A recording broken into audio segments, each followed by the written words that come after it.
رمضان الذي أنزل فيه القرآن هدى للناس وبينات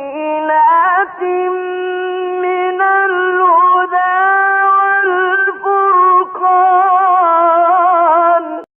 اعوذ باللہ من الشیطان اللعین الرجیم. بسم اللہ الرحمن الرحیم. مبشر موسوی کے ساتھ موجود ہیں آپ. ناظرین کرام، آج ہم صدقے کی اہمیت کے مناسبت سے دوسری قسط لے کر آپ کی خدمت میں حاضر ہوئے ہیں. آج بھی ہمارے ساتھ موجود ہیں حجۃالاسلام والمسلمین ڈاکٹر فاضل رحمۃ اللہ وبرکاتہ. جس طرح ڈاکٹر صاحب آپ نے بہت خوبصورت انداز سے سائل اور محروم کے حوالے سے توضیح دیا اور یہ بھی فرمایا کہ کس کو دینا بہتر ہے. تو آج میرا جو سوال ہے، سرًا و علانیہ سے کیا مراد ہے؟ اس سے مراد تاکہ ہمارے جو ناظرین ہیں ان تک ان کی جو آپ نے جو معنی کیا ہے جو بتا دیں کہ بہت بہت شکریہ سیدنا. جیسا کہ ہم تصدق کے ٹاپک پہ ہم گفتگو کر رہے ہیں اور تصدق کی انتہائی اہمیت ہے اسلام میں اور انتہائی تاکید کی گئی ہے کہ اگر کوئی تصدق دے تو روایت پیغمبر کے مطابق 70 بلا رفع ہوتا ہے. تو اس حد تک کس کی تاکید ہے. اب آتے ہیں کہ ہم نے گزشتہ اس میں بیان کیا کہ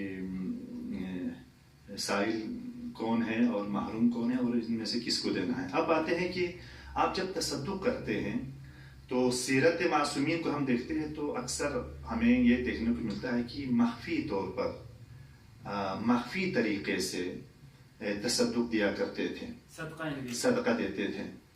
اور لیکن کبھی جو ہے علنی طور پر ظاہراً جو ہے بغیر مخفی جو ہے تصدق کیا کرتے تھے، صدقہ دیتے تھے. تو ہمیں ان دونوں کے فرق کو پہلے معلوم ہونا چاہیے اور ان کی اہمیت کو بھی ہمیں اس کی اہمیت کا بھی ہمیں علم ہونا چاہیے. تو قرآن کی ایک مشہور و معروف آیت ہے سورہ بقرہ آیت نمبر 271 میں فرماتے ہیں کہ خدا فرما رہا ہے کہ ان تبدوا الصدقات فنعما هي وان تخفوها وتؤتوا الفقراء فهو خير لكم ويكفر عنكم سيئاتكم والله بما تعملون خبير. اب ان تمام کی تفسیر میں جاؤں تو وقت نہیں ہے ہمارے پاس، 7 اور 8 منٹ سے زیادہ نہیں ہے. تو اس میں صرف عنوان کو بیان کرنا ہے کہ ایک تصدق کا طریقہ ہے مخفی طور پر دینا، ایک علنی دینا. پہلے ان کی فوائد کو بیان کریں. علنی دینے سے معصوم کبھی علنی دیتے تھے، یعنی تو ہم یہ نہ سوچیں کہ کبھی علنی تصدق کرنے سے جو ہے یہ جو ہے کوئی دکھاوا کام کر رہا ہے. ترحالے کی معصوم جب علناً کوئی تصدق کرتا ہے تو اس عنوان پہ علنی تصدق کرتے ہیں تاکہ دوسرے لوگ اس کو دیکھیں اور اس اچھے عمل کو اپنائیں، دوسروں کو سکھانے کے لیے، تعلیم کی غرض سے.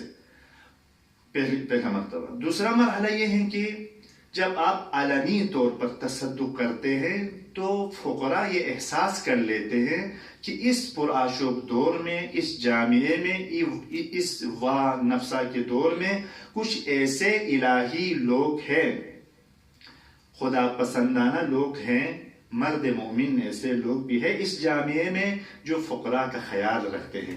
ان کو یہ احساس ہوتا ہے کہ اپنے احساس کمتری سے نکل جاتا ہے، کچھ اپنائیت محسوس ہوتی ہے، اس لیے علناً تصدق کرنے کا ثواب ہے. اور اس کے بعد امیر المؤمنین علی ابن ابی طالب علیہ السلام فرماتے ہیں کہ آشکارا تصدق دینے کے فوائد، یعنی علناً جو دکھاتے ہوئے، سب کو دکھاتے ہوئے جو تصدق کرتے ہیں، اس کے پہلا فائدہ یہ ہے، امام فرماتے ہیں کہ ناگہانی موت سے انسان بچ جاتا ہے. یہ علنی تصدق کرنے کا فائدہ یہ ہے، ناگہانی موت سے، ناگہانی مشکلات جو انسان پہ آتے ہیں ان موت سے جو ہے انسان بچ سکتا ہے. اور اس کے بعد مولا فرماتے ہیں مخفی طور پر تصدق کرتے ہیں، رات کی تاریکی میں فقراء کے گھروں کو ڈھونڈ کر ان تک ان کی ضروریات کے اشیاء پہنچاتے ہیں. تو اس کے فائدہ یہ ہے کہ انسان کے جو گناہان ہیں، جو انسان سے مربوط گناہ ہے، وہ تمام گناہ خدا معاف کر دیتے ہیں، ان کو محو کر دیتا ہے. اور سیرت معصومین میں سے یہ ہے. کبھی جو ہے امام رضا کی روایت ہے, کبھی جو ہے امام کی سیرت یہ ہے کہ اپنے بچوں کو گود میں لے کر جو ہے ان کے ہاتھ میں تصدق دے کر, پیسہ دے کر فقراء کے ہاتھ میں دیتے تھے, تاکہ بچوں کو ابتدائی مراحل سے یہ یاد کراتے تھے کہ فقراء کا بھی خیال کرنا ہے. تو ہمیں بے عنوان ایک مسلمان خصوصاً ماہ مبارک رمضان میں تصدق کی انتہائی تاکید ہے, اور جو متعدد دعا ہے ماہ رمضان میں اس میں فقیر کا ذکر ہوا ہے. تو ہمیں ضروری ہے کہ ان ایام میں ماہ رمضان میں خصوصی طور پر ہم فقراء کا خیال کریں. جی بہت بہت شکریہ جی.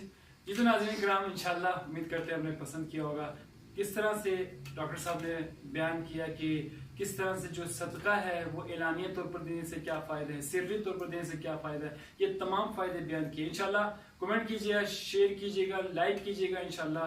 اور کوئی سوالات جیسے کہ میں ہر ویڈیو میں کہتا ہوں کہ انشاءاللہ رمضان کا مہینہ ہے تو مختلف علماء کو انشاءاللہ ہم لا رہے ہیں یہاں پر تاکہ جو شرعی مسائل ہیں اس حوالے سے بھی ہم گفتگو کریں. اگر کوئی شرعی سوال انشاءاللہ ہے تو کمنٹ میں ضرور کیجیے گا. اپنے میزبان سے مبشر عباس کو اجازت دیجیے گا. السلام علیکم ورحمۃ اللہ وبرکاتہ.